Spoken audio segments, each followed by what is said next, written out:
Entré en el piso de mi hermano aquella noche sin llamar. Ojalá pudiera decir que me sorprendió lo que vi, pero en el fondo ya lo sabía. Lo único que no sabía todavía era hasta dónde sería capaz de llegar para que ambos pagaran lo que me hicieron. Era uno de esos bloques antiguos de Madrid, en un barrio donde la gente aún se saluda por el nombre y las vecinas cotillean desde la ventana mientras barren la acera. El portal olía a lejía y a comida recalentada. Subí por las escaleras despacio, escuchando el eco de mis propios pasos, con esa sensación extraña de estar caminando hacia algo que ya estaba decidido desde mucho antes. La puerta de su piso estaba cerrada, pero no echada con llave. Giré el pomo muy despacio, como si todavía me diera tiempo a volver atrás. No lo hice. Entré. El salón estaba en penumbra, solo una lámpara de pie encendida, la tele apagada, un par de copas de vino sobre la mesa. Reconocí la botella de un restaurante al que habíamos ido mi mujer y yo en nuestro aniversario. Me hizo gracia, incluso en ese momento. Curioso cómo los detalles se clavan más que las grandes escenas. Escuché risas apagadas al fondo, detrás de la puerta de su habitación. Risas de confianza, risas de intimidad. Risas que yo conocía, pero mezcladas con un tono que no era para mí. Avancé por el pasillo con una calma que me asustó. Los cuadros de fotos que colgaban de las paredes me iban acompañando. En uno salíamos los tres en la playa de Valencia, sonrientes, con la piel quemada del sol y la arena en los pies. Me dieron ganas de arrancarlo y tirarlo al suelo, pero seguí caminando. La puerta del dormitorio estaba entornada. A través de la rendija vi primero su pelo, el de ella, el de Lucía, despeinado, cayendo sobre la almohada.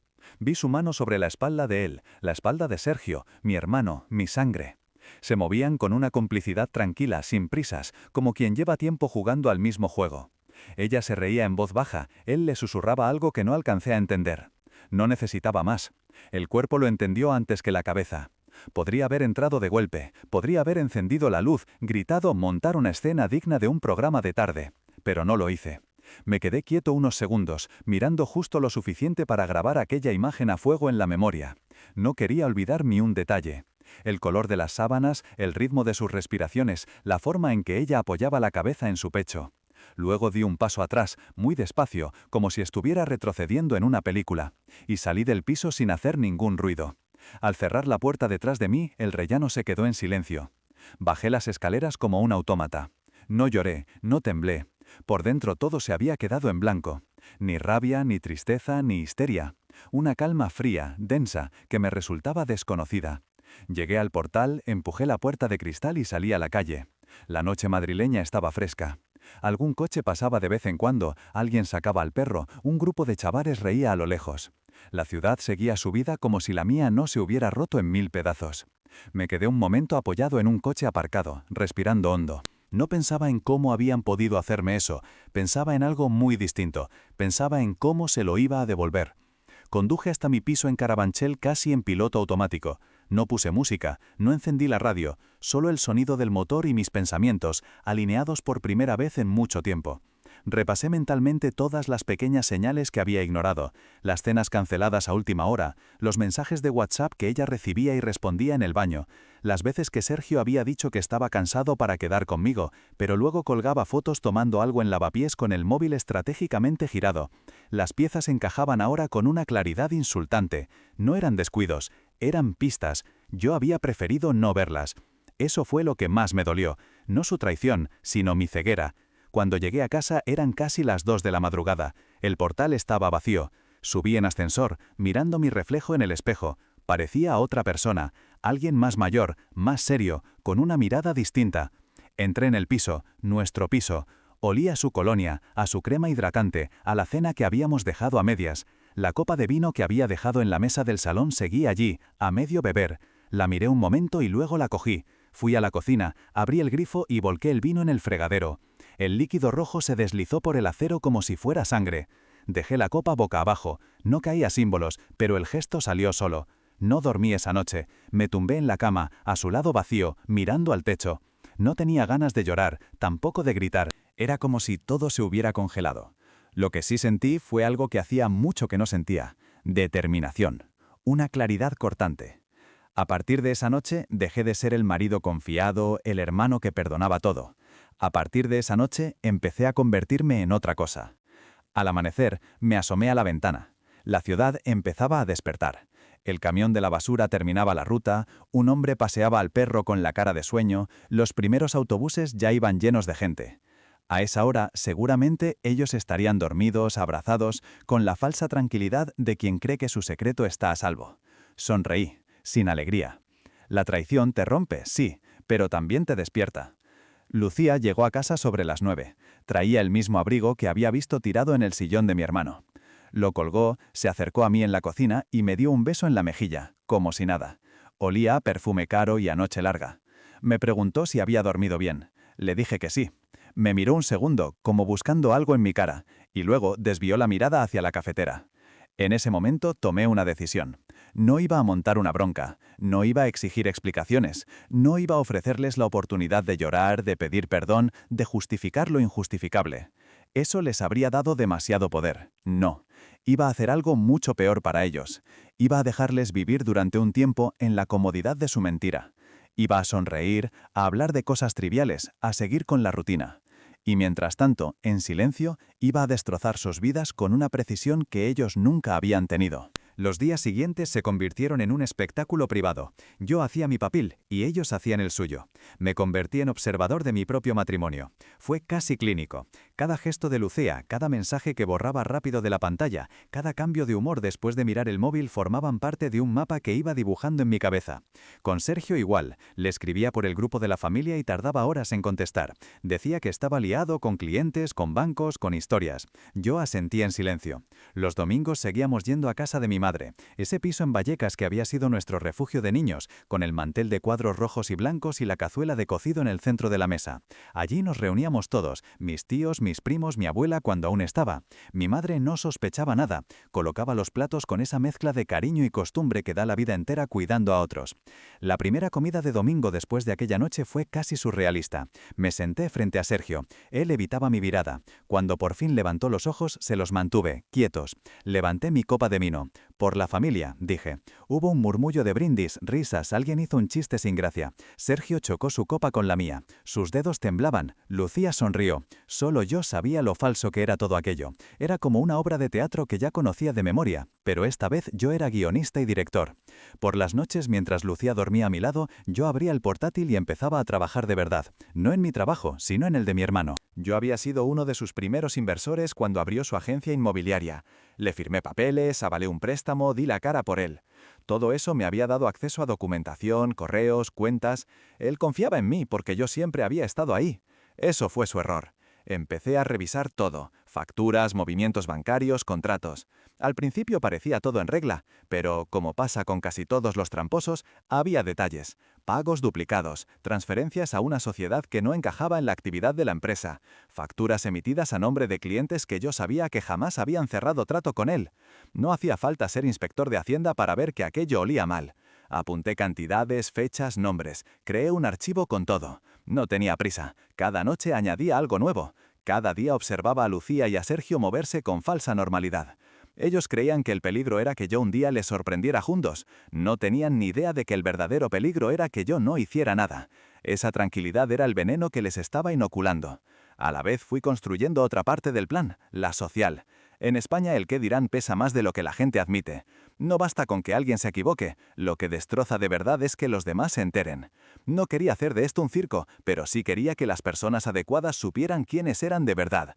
Empecé por lo discreto, un mensaje anónimo al correo de uno de los inversores de Sergio, adjuntando un par de documentos clave y formulando preguntas, no acusaciones. Un correo a una asesoría fiscal, pidiendo una revisión rutinaria de ciertas operaciones.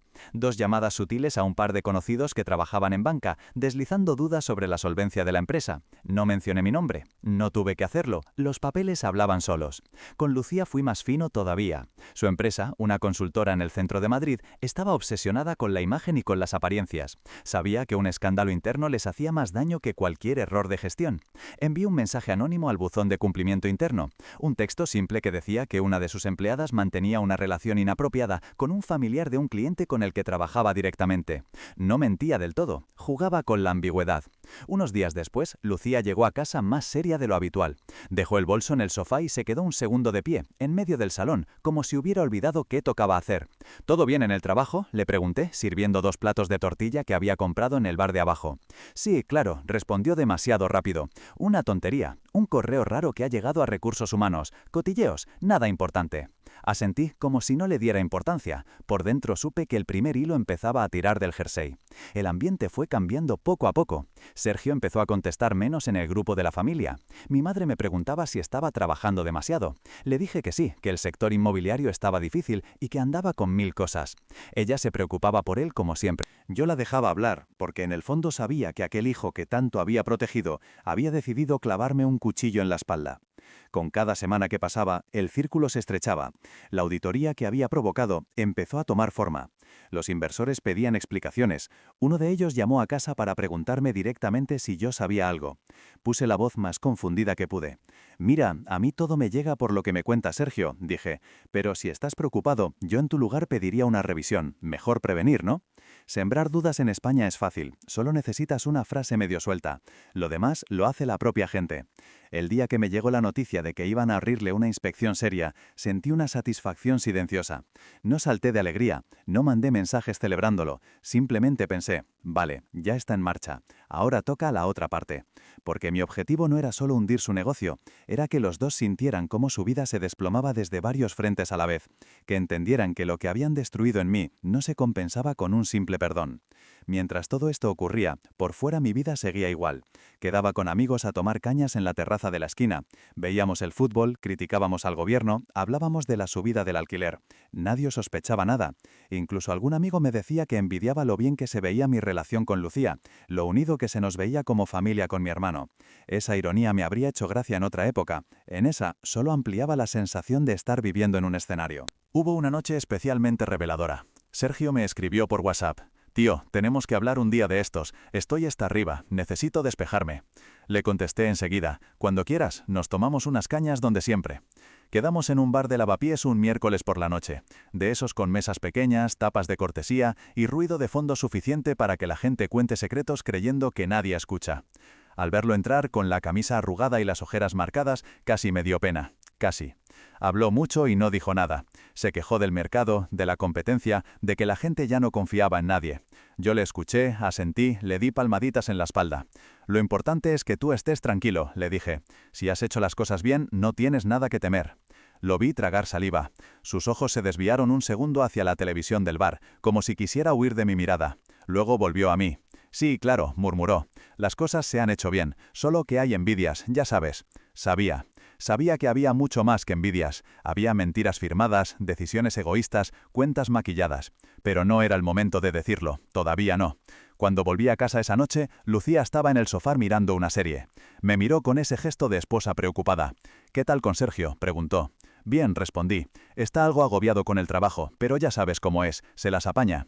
Ella asintió, pero vi en sus ojos un ligero destello de inquietud. Probablemente ya habría notado que él también estaba más tenso, más ausente. Dos culpables intentando sostener una mentira siempre terminan tropezando entre sí. Lo que vino después fue la última fase, la más cruel si se quiere, la que aún hoy recuerdo con una mezcla extraña de orgullo y vergüenza. Preparé una noche, una sola, una escena, una cena en mi casa, a la que invitaría a los dos. Parecía un gesto inocente, un «tenemos que hablar los tres», pero disfrazado de comida familiar. Elegí un domingo. Los domingos tienen algo simbólico en las familias españolas. Son de vermú al mediodía, de paella, de siesta, son de aparentar que todo está bien. Pensé que era un buen día para romper esa costumbre. Cuando les escribí por WhatsApp, ninguno dudó. Sergio dijo que le venía bien, que así desconectaba un poco. Lucía se ofreció a traer vino. Les dije que no hacía falta, que yo me encargaba de todo. Ese domingo me levanté antes de que saliera el sol. Fui al mercado a comprar. Preparé croquetas, hice una tortilla de patatas, puse jamón y queso curado, una ensalada de tomates buenos. Quería que todo fuera perfecto, que oliera a casa, a familia, a vida normal. Mientras cortaba pan y lo metía en una cesta, pensaba en lo irónico del asunto. Estaba montando la mesa para celebrar el entierro de nuestra mentira compartida. Cuando llegaron los recibí con una sonrisa. Se saludaron entre ellos con un beso rápido, intentando aparentar una distancia que ya nadie respetaba. Les ofrecí una cerveza, pusimos música suave de fondo. Todo parecía sacado de un anuncio. Si alguien hubiera pasado por allí en ese momento, habría dicho que éramos una familia unida, riéndose de las tonterías del día a día. Durante un buen rato, HABE con acento agudo de trabajo de mi jefe, de las obras interminables en la M30, de la última polémica política. Ellos respondían mecánicamente, pero se veía que estaban tensos. Quizá intuían algo, quizá solo llevaban demasiado tiempo viviendo al límite. Cuando ya estábamos con el café, apagué la música. El silencio cayó sobre el salón con un peso pesado. Noté cómo Lucía se removía en el sofá. Sergio dejó la taza en la mesa. Yo me levanté sin prisa y fui hacia el mueble del salón. «Quiero que escuchéis algo», dije. Saqué el móvil, lo conecté al altavoz Bluetooth y pulsé play. Al principio solo se oyó un murmullo, un roce de sábanas, un susurro. Y luego, claro y nítido, la voz de Lucía. No voy a repetir lo que decía, no hace falta. Era suficiente con el tono. Se reconocía el deseo, la entrega, la intimidad. No hablaba conmigo en ese audio, hablaba con Sergio. Poco después apareció la voz de él, riendo, diciéndole cosas que yo jamás habría querido oír. No los miré mientras sonaba la grabación. Miré la ventana. El reflejo del salón en el cristal me mostraba sus caras mejor que si los tuviera de frente. Lucía se tapó la boca con la mano. Sergio se quedó rígido, con los ojos muy abiertos. Cuando el audio terminó, el silencio fue absoluto. «¿Desde cuándo sabes esto?», preguntó él al cabo de unos segundos, con la voz ronca. Me giré despacio. Los miré a los dos. «Desde hace bastante», respondí. «Lo suficiente como para hacerlo bien». Ella rompió a llorar, lágrimas feas, de esas que deforman la cara. Se levantó del sofá, dio 2 pasos hacia mí y luego se detuvo, como si hubiera chocado contra un muro invisible. «Javi, yo», empezó. Levanté la mano. «No hables», dije. «Hoy no vengo a escuchar, hoy vengo a explicar». Me senté de nuevo y con la misma calma con la que se lea el parte del tiempo en la tele, les conté todo. Conté cómo había descubierto aquella noche en el piso de Sergio, cómo llevaba semanas recopilando pruebas del desfalco en la empresa, cómo había mandado informes anónimos a inversores, asesores, incluso a la agencia tributaria.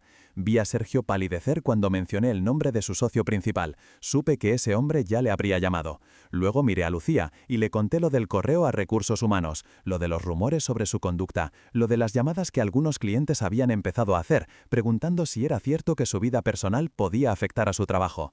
Sus ojos se llenaron de una mezcla de rabia y miedo. «Estás loco», susurró. «Esto es desproporcionado. Nos conoces desde siempre. ¿Cómo has podido hacer algo así?» Sonreí, sin alegría. «No me confundas», dije. «Yo os quise, a los dos, mucho. Vosotros decidisteis aprovecharos de eso, decidisteis jugar conmigo. Ahora os toca vivir con las consecuencias». Sergio se pasó las manos por la cara. «Podrías haber hablado conmigo», murmuró. «Podrías haberme insultado, haberme pegado si querías, pero esto me hunde». «Lo sé», respondí. «Por eso lo hice así». No hablé con acento agudo más, no grité, no dije palabras gruesas. No hacía falta. Lo que había hecho hablaba por sí mismo. Durante unos minutos nadie dijo nada, solo se escuchaba el ruido lejano de un coche pasando por la calle y algún televisor de un vecino. Al final me levanté. «Ahora os vais», dije, «los dos. No quiero volver a veros aquí. No soy vuestro hermano, no soy vuestro marido, soy alguien a quien decidisteis engañar. Y ya he hecho lo que tenía que hacer». Lucía intentó acercarse otra vez. Esta vez di un paso atrás. Sergio cogió su abrigo del respaldo de la silla con una rigidez casi cómica. Fueron a hacer la puerta sin mirar atrás. Justo antes de salir, ella se volvió. «Te vas a quedar solo», dijo, todavía llorando. «Eso no es justicia, es venganza». La miré a los ojos. «Puede», respondí, «pero al menos es mía». Cuando cerré la puerta el silencio fue total. Me quedé de pie en medio del salón, mirando la mesa todavía puesta, las copas a medio vaciar, las migas de pan. Olía a comida, a vino, a colonia, a una vida que ya no me pertenecía. No sentí euforia, no sentí triunfo, sentí algo mucho más sencillo, una especie de vacío limpio. Como cuando terminas de recoger después de una fiesta que nunca quisiste celebrar. Los días siguientes fueron raros, la rutina se vació de ruido. No había mensajes suyos, ni llamadas, ni planes. Solo trabajo, casa, algún café con amigos que no sabían nada. Mi madre me llamó varias veces para preguntarme por qué mi hermano no contestaba. Fingí sorpresa. «Estará liado, mamá», dije. «Ya sabes cómo es». Con el tiempo, algunas voces empezaron a llegar. Que la empresa de Sergio estaba en problemas serios. Que uno de sus inversores había roto el contrato. Que Hacienda había pedido papeles. Nada de eso me alegró de forma abierta. Solo asentí cuando lo escuché y pensé, así es como se equilibra el mundo, de vez en cuando. De Lucía supe que había pedido una excedencia en el trabajo, que estaba arreglando cosas personales. En algún momento llegó a mis oídos que había dicho a una amiga que yo la había destruido. No me hizo sentir culpable, solo confirmó que nunca llegó a entender el alcance de lo que había hecho. Una noche, ya en mi piso nuevo, en un barrio alejado del centro, sin fotos en las paredes ni recuerdos compartidos, me senté en el sofá con todas las luces apagadas. Llevaba días evitando pensar demasiado, ocupándome con tareas pequeñas, con papeleo, con trabajo. Esa noche no pude evitarlo. La quietud del piso me obligó a escucharme por dentro. Me di cuenta de que echaba de menos algo, pero no a ellos. Echaba de menos al hombre que había sido antes, el que creía que la familia estaba por encima de todo, el que pensaba que el amor bastaba para protegerte. Eso se había ido. En su lugar había alguien más duro, más frío, más alerta. No sabía si me gustaba, pero era lo que quedaba. Mucha gente habla de la capacidad de perdonar como una virtud suprema. Yo ya no lo veo así. A veces, perdonar es una forma de mentirse, de hacer como que algo no ha pasado. Yo no quería olvidar, no quería hacer como si nada. No me interesaba reconciliarme.